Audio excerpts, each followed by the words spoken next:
आज के पाठ का शीर्षक है स्वनगुणिक दीर्घ विषय, अक्षर, बलाघात, तान और अनुतान। इस पाठ के अध्ययन के उपरांत आप स्वनिम विन्यास विज्ञान से संबद्ध इकाई, सिलेबल की अवधारणा एवं अक्षर के स्वरूप को समझ सकेंगे, संहिता की अवधारणा और प्रकारों से अवगत हो सकेंगे, बलाघात की अवधारणा तथा उसकी कोटियों से परिचित होंगे, तान के प्रकार, तानोत्पत्ति और तान क्षति की जानकारी प्राप्त करने के साथ साथ अनुतान एवं उसके प्रकारों को जान सकेंगे।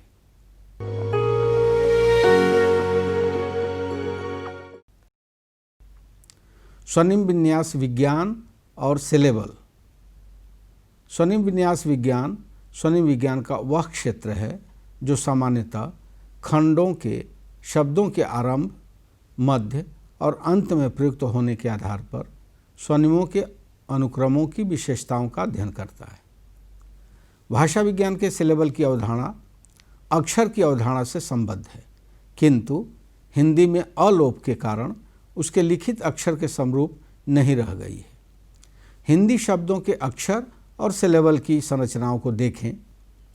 उनके पूर्व देवनागरी रूप, अंतर्राष्ट्रीय वर्णमाला, लिप्यंकन और व्यंजन स्वर संरचनाएं दी गई हैं। इसे चार्ट में दिए गए उदाहरणों से समझ सकते हैं। नेहा शब्द में व्यंजन, स्वर, व्यंजन, स्वर संरचना है। इसमें अक्षर दो हैं, ने और हा। सिलेबल भी दो हैं, ने और हा। चारुलता शब्द में व्यंजन, स्वर, व्यंजन, स्वर, व्यंजन, स्वर, व्यंजन, स्वर संरचना है। इसमें चार अक्षर हैं, चा, रू, ल, ता, और सिलेबल भी चार है, चा, रू, ल, ता। एक शब्द में स्वर व्यंजन संरचना है। इसमें दो अक्षर हैं, ए और क, परंतु सिलेबल एक ही है, एक। उपकार शब्द में स्वर, व्यंजन, व्यंजन, स्वर, व्यंजन संरचना है। इसमें चार अक्षर हैं, उ, प, का और र, परंतु सिलेबल दो ही हैं, उप और कार। इंदिरा शब्द में स्वर, व्यंजन, व्यंजन, स्वर, व्यंजन, स्वर संरचना है। इसमें तीन अक्षर हैं, ई, दी, रा, और सिलेबल भी तीन हैं, इन, दी, रा। अंत शब्द में स्वर, व्यंजन, व्यंजन संरचना है। इसमें दो अक्षर हैं, अन और त, परंतु सिलेबल एक है, अंत। इनकार शब्द में स्वर, व्यंजन, व्यंजन, स्वर, व्यंजन संरचना है। इसमें तीन अक्षर हैं, ई, न, का और र, परंतु सिलेबल दो हैं, इन और कार। ध्यातव्य है कि 1, 2 और 5 उदाहरणों में अक्षर और सिलेबल का व्यंजन और स्वर संरचनाएं समरूप हैं, किंतु 1 के क उपकार में प और र अंत के त तथा इनकार क र में अ के लोप के कारण अक्षर संरचनाएं भिन्न हो गई हैं। अतः उच्चरित अक्षर ही भाषा विज्ञान के सिलेबल का प्रतिशब्द है। एक भाषा के अक्षरों की विहित अक्षर संरचना भी होती है। हिंदी में विहित अक्षर संरचना है व्यंजन, व्यंजन, व्यंजन, स्वर, व्यंजन, व्यंजन, व्यंजन। शब्द के आरंभ में या अंत में तीन व्यंजनों की उपस्थिति विरल है, जैसे स्त्री और आर्द्र में। दो व्यंजनों के गुच्छ अधिक प्रचलित हैं। अक्षर के अंतर्गत स्वर के पूर्व आने वाले व्यंजन प्रारंभ और स्वर के बाद आने वाले व्यंजन अंत कहलाते हैं। स्वर स्वयं केंद्रक कहलाता है। जैसा कि आपने अनुमान लगाया होगा कि अक्षर में केवल केंद्रक अनिवार्य है, आरंभ और अंत दोनों ही वैकल्पिक हैं। अक्षर की त्रिभागी संरचना इस प्रकार है। अक्षर, प्रारंभ, अंत और केंद्रक। कुछ भाषाओं में जैसे कि अंग्रेजी में कुछ व्यंजन भी केंद्रक हो सकते हैं। संस्कृत में स्वर री भी शब्द में केंद्रक की स्थिति ग्रहण करता था। अक्षर की सीमाएं निर्धारित कर लेने के बाद हम उन्हें लघु और गुरु के रूप में इस प्रकार वर्गीकृत कर सकते हैं। लघु व्यंजन स्वर, गुरु व्यंजन दीर्घ स्वर या व्यंजन स्वर व्यंजन। हिंदी में शब्द बलाघात के वर्णन के लिए एक तीसरे प्रकार के अक्षरों अतिरिक्त गुरु या जिसे हम गुरुतर कहें की आवश्यकता महसूस की गई है। इसका रूप है व्यंजन स्वर व्यंजन व्यंजन स्वर व्यंजन व्यंजन। जैसे सितार में तार और शिकस्त में कस्त।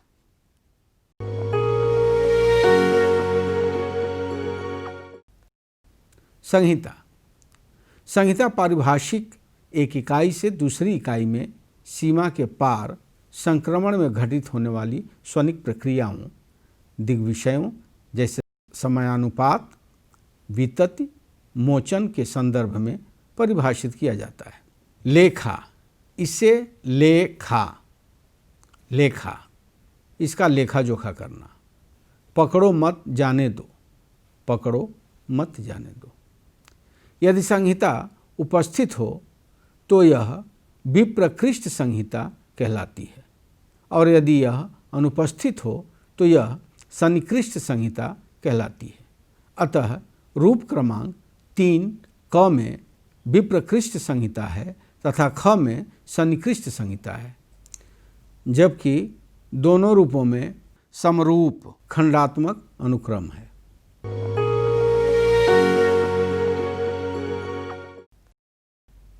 बलाघात एक ऐसा दिग्विषय है जिसमें निकटस्थ अक्षर की तुलना में एक अक्षर को मात्रा, तान, अतिरिक्त श्वास बल और स्वरगुण जैसे एक या एकाधिक स्वनिक अभिलक्षणों के संयोग के आधार पर महत्तर प्राधान्य दिया जाता है। बलाघात के 2 प्रकार हैं, शब्द बलाघात और वाक्य बलाघात। वाक्य बलाघात शब्द बलाघात और वाक्य कारकों पर आधारित है, जैसे कि शब्द भेद और विशेषक, शीर्ष आदि। वाक्य बलाघात को लय के रूप में भी माना जाता है। हिंदी में एक बलाघातित स्वर अबलाघातित स्वर से अधिक दीर्घ होता है, जैसे कि सालाना में वह अबलाघातित स्वर से प्रबलतर होता है। साथ ही बलाघातित स्वर पर तान भी बदल जाती है।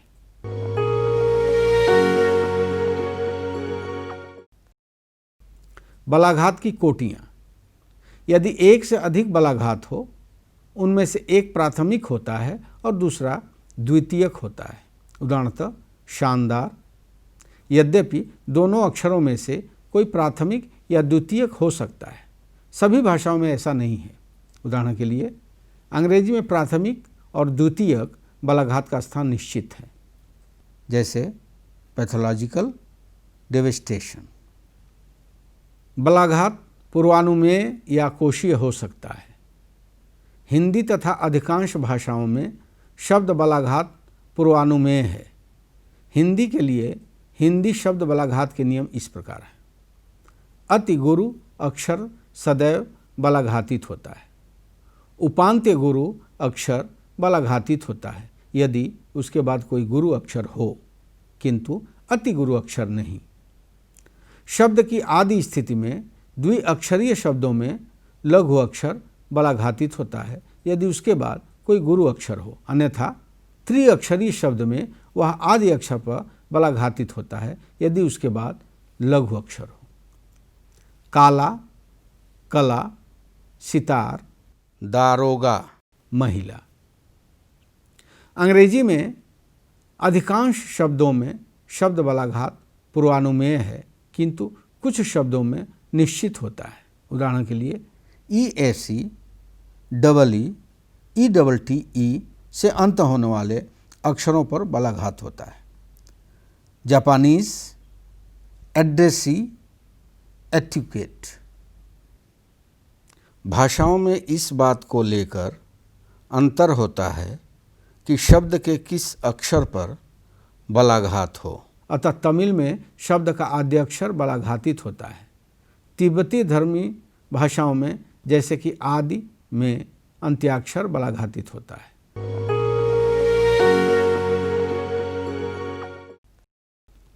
यद्यपि किसी भाषा समुदाय के व्यक्तियों की वाचिक भाषा में एफओ की रेंज जब शब्दों में अर्थगत अंतर करने के लिए व्यवस्थित रूप से बदलती है तब हम तान पाते हैं।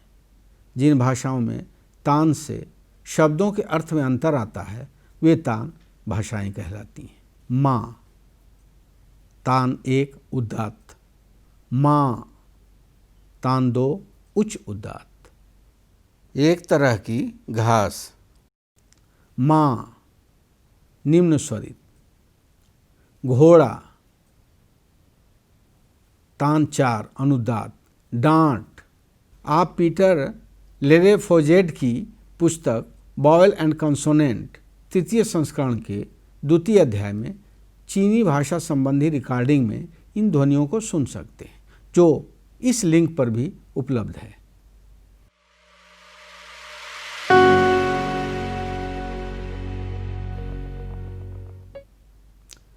तान भाषाओं के अतिरिक्त स्वराघात के उनमें प्रयोग के अनुसार 2 अन्य प्रकार की भाषाएं हैं।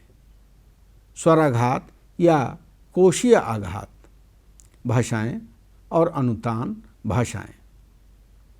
स्वराघात या कोशीय आघात भाषाओं में तान केवल 1 या 2 अक्षरों पर अंकित होती है।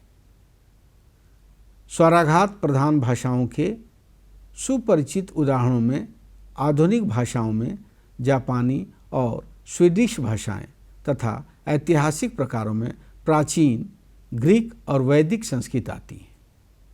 संस्कृत में 3 विभेदक आघात हैं, उदात्त, अनुदात्त और स्वरित। अंतिम प्रथम 2 के सम्मिलन से प्रतिफलित होता है। वैदिक संस्कृत में स्वराघात के स्थान निर्धारण संबंधी नियम पाणिनि की अष्टाध्यायी में सविस्तार वर्णित है। वैदिक संस्कृत के पाठ को आप इस लिंक पर एक वीडियो में देख सकते हैं।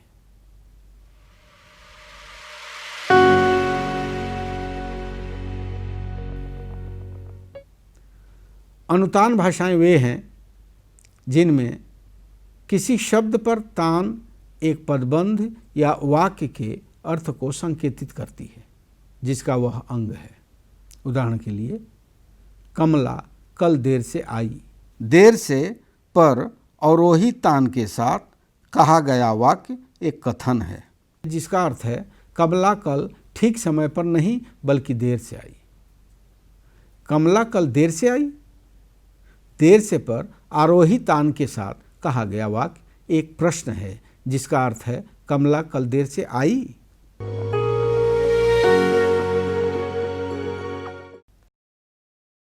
पहले की 2 भाषाओं में प्रयुक्त तान एक प्रकार की तान का उदाहरण है। समतान या रजिस्टर तान एक और प्रकार की तान है जो कि परिरेखा तान है।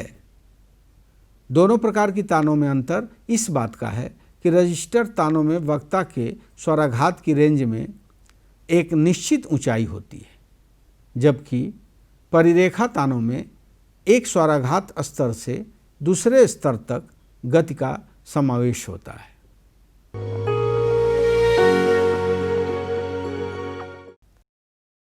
गैर तानीय भाषाओं में तान के उद्भव की प्रक्रिया तानोत्पत्ति कहलाती है। भारत में मध्यकालीन आर्य भाषाओं में अधिकांशतः तान नहीं थी, हालांकि नव्य भारतीय आर्य भाषाओं में तान पाई गई। मुख्यतः महाप्राणत्व अथवा घोषत्व अथवा दोनों के घोष व्यंजनों में लोप के कारण स्वरूप जैसे कि भ, ढ, ध, बागड़ी, डोगरी और पंजाबी जैसी भाषाओं में, जिनमें हिंदी और मराठी जैसी भारतीय आर्य भाषाओं के समान सघोष महाप्राण रूपों के स्थान पर अघोष स्फोट होते हैं, तान पाई जाती है। अतः पंजाबी में शब्दारंभ में घोषत्व और महाप्राणत्व के क्षय ने अनुगामी स्वर पर निम्न आरोही तान तथा अंत में महाप्राण घोष व्यंजनों ने उच्च अवरोही तान को उद्भूत किया है। वे इस प्रकार हैं। हिंदी शब्द घोड़ा का उच्चारण पंजाबी में आरोही तान के साथ कोड़ा होता है। इसी प्रकार हिंदी का भाई शब्द पंजाबी में आरोही तान के साथ प्रा उच्चरित होता है।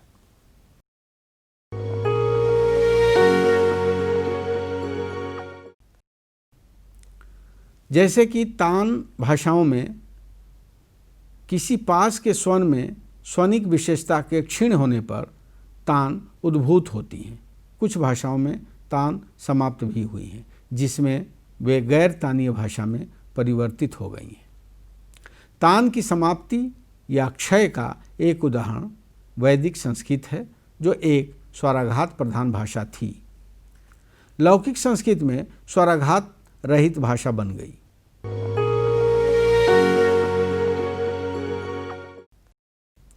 अनुतान। अनुतान स्वराघात का शब्द से बड़ी इकाइयों पर विभेदक प्रयोग है। अनुतान वाक्य इकाइयों की सीमाएं चिन्हित कर या वाक्य प्रकरणों जैसे कि कथन, प्रश्न, आदेश में अंतर कर भाषिक सूचना दे सकता है। अनुतान ऊब, अधैर्य या शिष्टता जैसी गैर भाषिक सूचनाएं भी दे सकता है।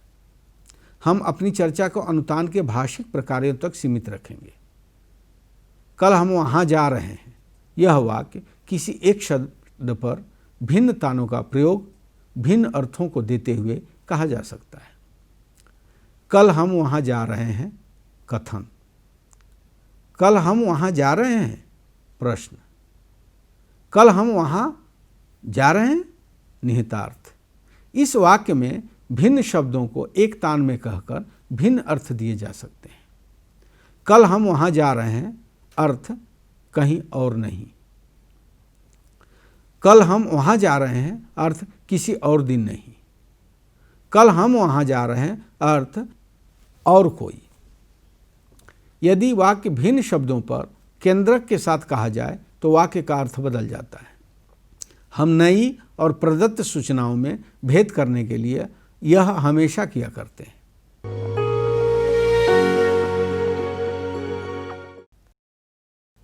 अनुतान के प्रकार। अवरोही तान कथनों के लिए हमारा ऑफिस वहाँ है। आदेश देने के लिए अभी ऑफिस आओ। प्रश्न पूछने के लिए आपकी ऑफिस कहाँ है। आरोही तान हाँ नहीं प्रश्न पूछने के लिए, उदाहरण के लिए आप कल ऑफिस आ रहे हैं। कथन को जारी रखने के लिए कल जब मैं आपके यहाँ आ रहा था। अवरोही आरोही तान सीमा या प्रतिबंध आदि व्यक्त करने के लिए, उदाहरण के लिए यह किताब अच्छी तो है लेकिन इतनी अच्छी भी नहीं।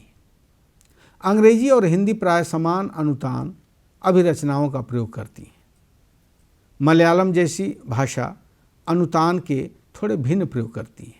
उदाहरण के लिए मलयालम में हाँ नहीं प्रश्न अवरोही तान के साथ पूछे जाते हैं, वैसे ही जैसे कि क प्रश्न।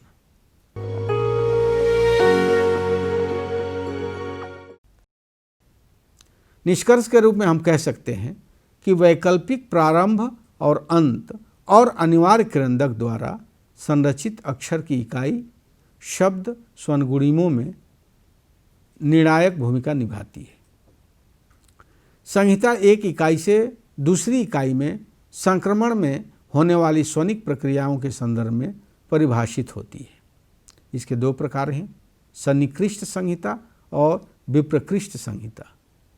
बलाघात में एक अक्षर की तुलना में अन्य अक्षर को मात्रा, तान, श्वास बल और स्वर गुण जैसे एक या अधिक अभिलक्षणों के आधार पर महत्तर प्राधान्य दिया जाता है। वाचिक भाषा में एफओ की रेंज जब शब्दों में अर्थगत अंतर करने के लिए व्यवस्थित रूप से बदलती है तब हम तान पाते हैं, जिसके दो भेद हैं, समतान और परिरेखा तान।